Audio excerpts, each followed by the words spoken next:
Yeah, my name is Jason Chavez. I'm the dealer principal at Chavez Jessup GMC in Indio, California. Approximately how many cars a month are you selling? We're doing about 45 new, 30 used on a pretty consistent basis. How big is your team? How many salespeople? Yeah, so I have 7 salespeople, 2 strong desk managers. Any BDC or is it just sales? No BDC, just sales. You guys are a smaller dealership. So what kind of challenges did you face with lead follow-up before TECOBI? Mentioning BDC, like we just didn't, the expense was too high to justify like a full-fledged one. So we always just leaned on our sales guys to do follow-up. And obviously you have guys that are good at it and guys that aren't good at it. And then, so you have to really lean on managers now to make sure they're following up with the guys and doing the job. So it was a constant, just checks and balances system that we had with a small store. So the BDC was always a little too expensive for you. Did you ever try one in the past, or? When we tried hiring like entry-level kind of internet people that kind of did some of that stuff, but it just never worked out, and again, it was most of those people were hourly, or we put them on some kind of hourly plus bonus. And the way I looked at it's like, no, I need guys out here that want to make a lot of money, and the only way to do that really is on commission. And so it's worked with us, just getting rid of that and having just salespeople. Yeah, it's a challenge to take really expensive leads because dealers, even at your size, are spending a lot of money every month to generate these leads and get them to entry-level people that, are making hourly. So that comes with its own challenges. You may get the follow-up problem solved, but then it creates another problem of now I got a customer on the phone with someone who might not be the best salesperson. Exactly, for sure. And how are your leads being worked before TECOBI? Just CRM, and there was a round robin. Again, we had for a little bit, I had a internet manager that was the first person that would get the lead. Then he'd do the first communication, then distribute it to a salesman. And what would you, we know how long we want to say follow-up was happening, but how long do you think your team was actually following up with a lead when a customer and maybe they were ready to buy today? Obviously what was best, was long-term follow-up, but I'd say probably less than 6 days if I had to guess. If I had to be honest with myself, that was probably what it was. And I think our long-term was fine. They'd throw them in the bucket to contact them in 3 months or 6 months, and that's fine. But I don't think that was as urgent for us. We do a lot of mystery shopping here, so don't beat yourself up too bad on that, because I would say 90% of the time when we mystery shop a dealer, it is less than a week, and probably 70% of the time it's less than 3 days. And unbelievable, probably 20% of the time we would get one contact attempt from a dealer before the sales team would just give up. And if the customer's not responding, they just don't even try again. Yep. And I don't blame the people for this. There's just a lot going on in a dealership. We do a ton of training on what happens when a customer gets there. Right? How do you greet? How do you do a walk around? How do you, do a demo drive? What's your product walk around? All that stuff. We do a ton of training, and I think most dealerships do a great job with that. But the problem nowadays is we got to get them here, because people aren't driving. We're in an auto mall, and people just don't drive up and down the auto mall, stopping at every store to see what every store has. They're online, right? They're submitting leads. They're doing a lot of research. And so, I think that sometimes we've talked about, having to flip our mindset to go, maybe we should be doing a lot more training on follow up and getting a person in, and where you get a lead and you're not getting response, like what do you do next, and what are some of the good lines? I have a ton of closes for these guys when a customer's sitting in front of them and has a payment objection or a rate objection or a trade objection. I don't have any closes for them, or we haven't had a lot of good ones where it's like, what if someone doesn't respond to a lead they sent in yesterday and you haven't heard from them in 4 days? What do you say that? That's where the AI can come in and kind of take that pressure off of you or your sales guys even having to do it. What originally made you decide to give TECOBI a shot? How'd you hear about us? What brought you to TECOBI? Well, we had that internet manager I was talking about. We quickly found that he had some talent and made him a sales manager. And he came to me one day, and he had known you, and his name was Joey Carter, and said I should look into it. And I've learned I've been in the industry, over 25 years now. And when my team brings me something and I find value in it, I know they're going to execute it on the floor, because it was their idea. When I find stuff at an idea or whatever, and I come back, hey, I signed up for this, guys, let's go. And then they're like, okay. And those tools usually don't pan out as well, because they don't have the buy-in. So we had buy-in from the sales manager's team right off the bat, and Joey kind of spearheaded this thing. And I think that's why we've been so successful at TECOBI, because as you know, we have 2 other stores that I forced down their throats. They spit it right back out like they normally do. And not the tool's not bad. They just didn't have the buy-in that we had here, and that's why we're seeing the results that we're seeing. Yeah, it's the reality of the situation. I don't ever take it personally. Yeah, we typically get those stores back eventually, but sometimes they've got to go through the cycle of spitting it out and then, oh, okay, we got to try again. So I'm pretty confident one day they'll eventually come back, but I'm glad that the main store is actually benefiting from it. Have you ever used any kind of AI follow-up? Yeah, I started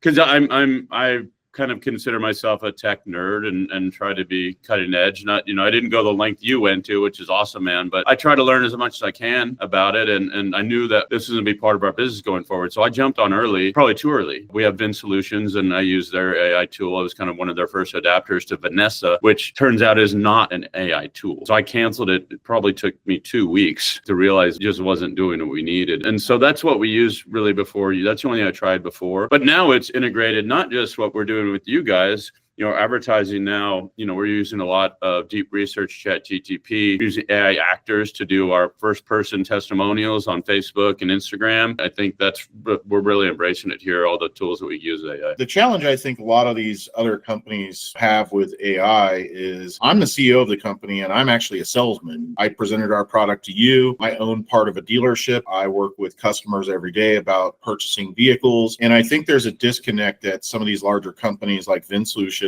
where executives are trying to integrate the AI. Yeah. And when you come into the actual practice of it, the AI is actually stepping on the salesman's toes and confusing the customer in many cases and trying to have its own personality. And I took a different stance with it. I think that the AI belongs behind the salesperson, not in front of the salesperson. I think the salesperson should lead the conversation and the AI should take the repetitive busy work off their back. Hopefully they don't watch this and pick up any of my ideas. In my personal opinion, I think there's a disconnect between the actual salespeople who would use the AI and the executives at some of these larger companies who don't actually do day-to-day sales, and they're just trying to come up with another widget that they're going to plug on and charge you a couple $100 for. For sure, because that's what I like here. I think one of the reasons I've been super successful is because the salespeople are the ones that are using the tool. So they understand it real well. And they understand they're like, I walk through the showroom floor and I see 4 or 5 salespeople with their TECOBI dashboard open. The other stores I'd walk through and the BDC was doing it. None of the salespeople, they weren't involved really in it at all. And it's like, well, that's where you fall down, I think, because, what are we trying to do here? The end result has to be selling a car. Well, who's going to be the ones that do that? Well, the managers and the salespeople. The BDC very rarely ever meet a customer face to face. I think that's why we've been able to execute it here so well, because the salespeople are embracing it. And like you said, they know it's their backboard. It's not doing things for them so they could sit on their butts. It's they're actively engaged in the process of TECOBI and AI. BDC in lots of cases has given a crutch to the sales team that is possibly handicapping them, where they're relying on the BDC to do too much. And our system is going to really force feed follow up into the salesperson. It's going to do the follow up, but it's going to force feed the engagement. So if you have a team, like salespeople are probably the most important people that we need in the software, and we take a lot of pride in that. Sometimes we win, sometimes we don't, but we do have more positive testimonials from salespeople than any other vendor in the car business. If you go to Google, check our reviews, we're almost to 600 positive 5-star reviews from salespeople that are using the software. And I think that's what's really getting it to take hold in dealerships is if it's only BDC, it's not going to work. It needs to be the desk. It needs to be BDC. It needs to be sales. It needs to be pretty much the entire team that is embracing the AI, because it will drive a lot of traffic and everyone's going to need to be involved and understand how it works. Have you noticed any improvements in contact rates since you started using TECOBI? I think the hardest part we've had right now is figuring out,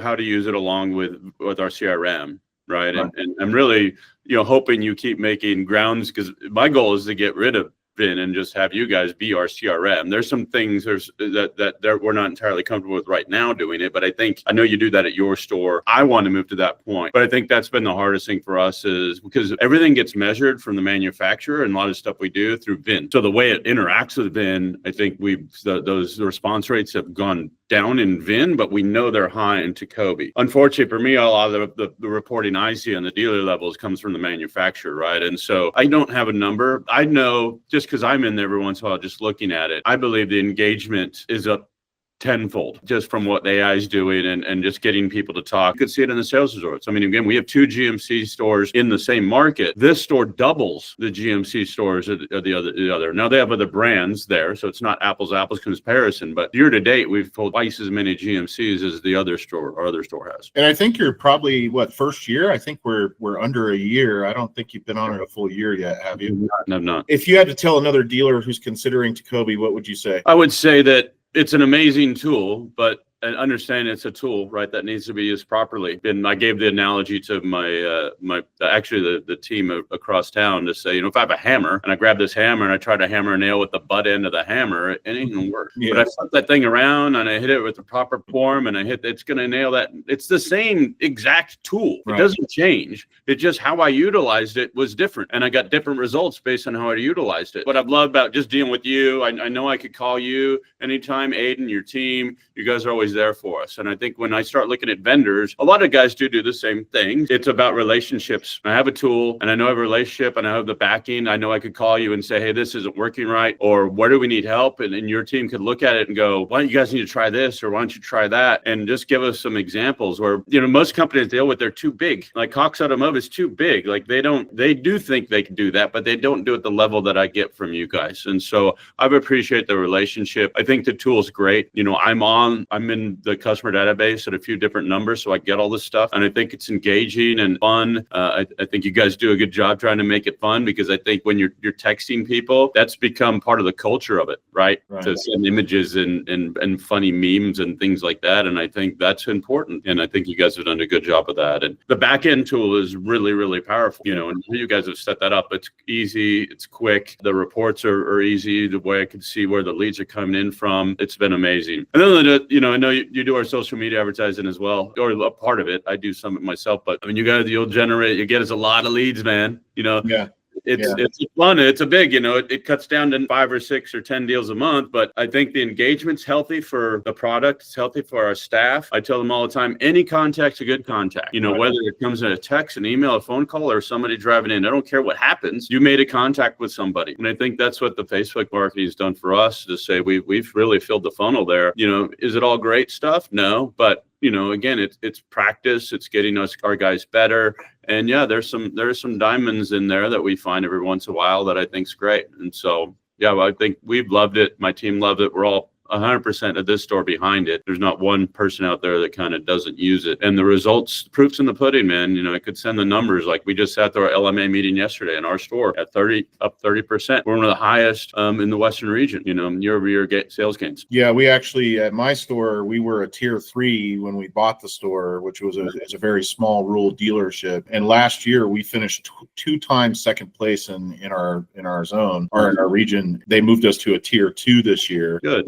And this month we're in 3rd based on percentage of objective, but we finished twice this year being first place based on percentage of objective in our new region. So that's what it's about. It's about that consistent growth. A lot of people are going to sell you, I'll sell 15 cars, I'll sell 20 cars, I'll sell 30 cars. We're really just trying to build a sustainable business model that will incrementally grow your business on something that's sustainable, not event sales, not overnight. We're gonna sell you 30 cars. It's really about building that funnel, which goes into those Facebook leads, because the car business is really good at bottom funnel.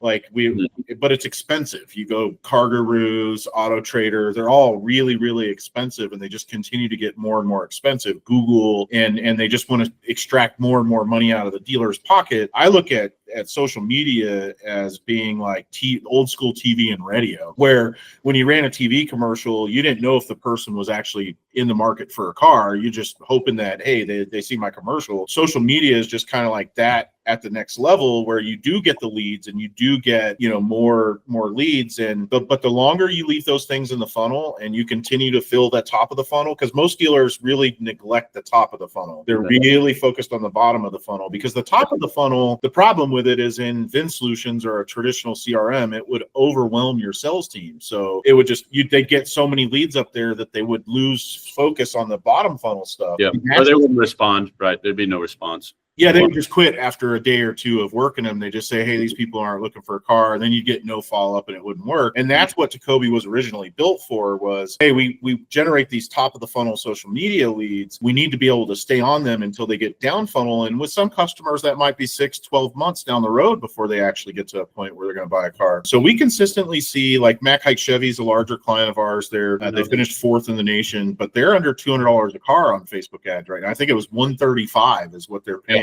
per car sold in advertising. No, and the other thing I would say though about, I mentioned a lot in our 20 group, like, there's no silver bullet in our industry, and we're all looking for silver bullets, and all vendors are selling silver bullets. It doesn't match up well. And so understanding there is no silver bullet, it's about process, right? I'm a big process guy. When I come to a store, it's like, we're going to do my sales process. We're going to do our follow-up sales process. And you guys have given us another layer of, we are going to do this. Regardless what it is, this is what we're going to do. And we stick to it. And I think that's what's really helped us, and understanding, like, there's so many things that why a person buys a car, and we control about 15 of them, from the economy and now tariffs, and God, if somebody's father dies, or there's all these things. And so all you can do is have the best control you control. And TECOBI is a great thing. It's like, we're controlling it, but we control. And I know it. Yeah, it's about that year-over-year growth. I mean, it is what it is. Like, and a lot of people that watch these videos are going to be like, oh, they only sell, under 100 cars. Like, this is the reality most dealerships face. Like, you're not in a huge market. You can't take a smaller dealership like this and say, oh, well, let's compare them against a Houston dealership. Every dealership's different, and every dealership has different markets. And as long as you see that consistent year-over-year growth, then that means you're taking market share from a Ford customer who may have went out and bought a Ford, or a Honda customer, or that's what's showing, hey, we're making the process better. We're making it easier for customers to buy a car. We're following up with them for a longer period of time, and we should incrementally see that year-over-year growth. And that's what we're focused in. If anyone wants a silver bullet, you have no challenge finding a vendor that's going to sell you a silver bullet. We're selling something that's going to drive incremental growth and help you fix your process to follow up longer. So I appreciate your time today, Jason. Really appreciate it, brother. Appreciate the business, and anything my team can ever do to help you out, we're here.